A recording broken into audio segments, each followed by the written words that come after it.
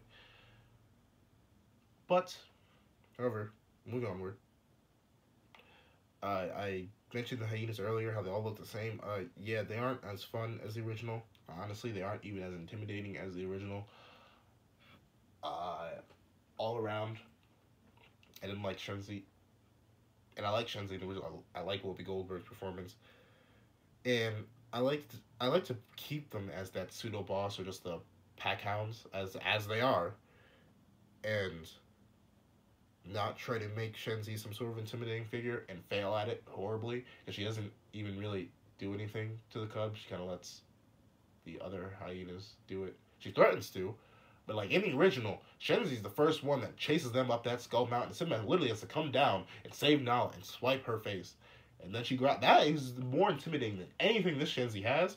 That's just not Whoopi Goldberg. That's just an animal growling as it looks at its prey. That's it. That's all you need. I also miss Ed. Ed was one of my favorite parts of the original. Jim Cummings, love you. Fantastic, man. I'll never forget your Ed. In that, I miss Ed. They had a little thing. They had a little thing like, oh, keep your little personal space or whatever. That was passable. So that's like my issue with the hyenas. Zazu was okay. I'm about to say he's not the same quality as the original. A lot of people say that he's like way better because he's more funny and he's annoying in a funny way. And while I do agree, his voice actor did do a good job. I like original Zazu, even though he is annoying, because once again, it kind of brings you into the world a bit, because you're feeling everything the character Simba is supposed to feel. You feel annoyed when he does. You feel terrified and panicked when he does. You feel relief. You feel anger, and you feel everything he feels. And yeah, you kind of just don't get feeling with this live action remake. This animated remake of the animated original. You just don't get feeling.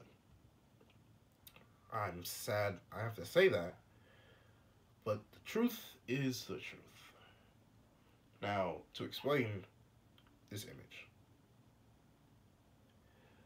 the reason I think this is the perfect metaphor for the entirety of Lion King 2019 is that it is Rafiki holding up Simba while sitting down. That's this movie. It does its job. It holds up Simba. It remade Lion King alright. But there's very little energy. There's very little expression. And Julie just did its job. It did its job and left. It took your money, said thank you for your services, and left. That's all this movie did. It didn't leave you with any lasting impressions of the film. It didn't give you tears or something to reflect on. It didn't really teach you many valuable lessons. If anything, it kind of taught less lessons from the original, since it cut out poignant scenes. or the poignant scene, at least in my opinion. I'm not sure what else. And yeah, that's this image. Also, I just like line delivery is better than the original. One of my favorite lines from the original, I quote all the time for some reason. I don't know why. I think it's just because it's the way Simba reacts to it. Scar goes, "I'm 10 times the king Mufasa was," and then smacks Arabi, and I was like, whoa, interesting. I just love I love the passion. I love the passion in the original Lion King. I know it's a weird thing to say, but yeah. If I had to give this movie a rating, 6 out of 10, if not a 5.5. I don't know. It's really the imagery and just the feat of technology that this movie was that really gives me any energy or like reasoning. It's a passable film. It's not a good one, which is disappointing because it's Lion King, but it is passable. This is that guy with a pencil writing off.